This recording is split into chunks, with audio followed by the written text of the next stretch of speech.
باپ اور بیٹے اور روح القدس کے نام میں آمین۔ خداوند جس کو پیار کرتا ہے اس کی تعظیم کرتا ہے۔ ہمارے لیے آج کی تلاوت عبرانیوں کے نام خط اس کا 12واں باب اور اس کی 4 آیت سے لے کر 7ویں آیت تک اور پھر 11ویں آیت سے لے کر 15ویں آیت تک۔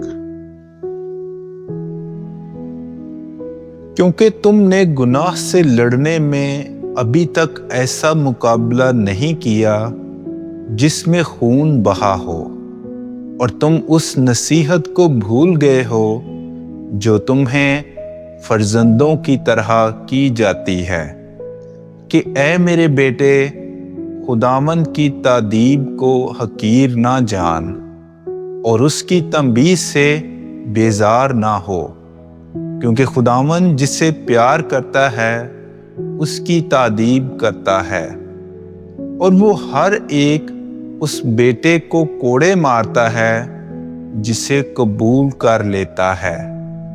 تنبیہ میں صبر کرتے رہو، خدا تم سے فرزندوں کی مانند سلوک کرتا ہے۔ وہ کون سا بیٹا ہے جسے باپ تنبیہ نہیں کرتا؟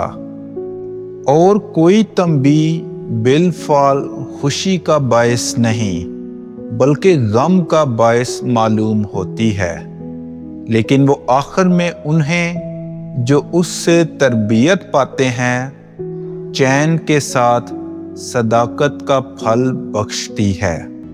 اس واسطے ڈھیلے ہاتھوں اور سست گھٹنوں کو سیدھا کرو اور اپنے پاؤں کے لیے ہموار راستے بناؤ، تاکہ کوئی لنگڑا بھٹک نہ جائے بلکہ شفا پائے۔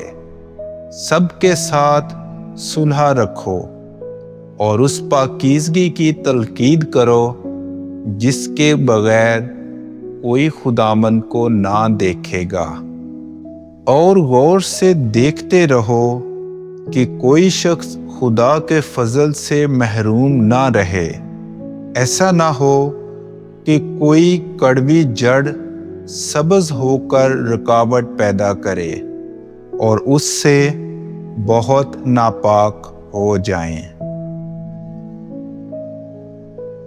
پاک کلام کے پڑھے اور سنے جانے پر خدا کی برکت ہو۔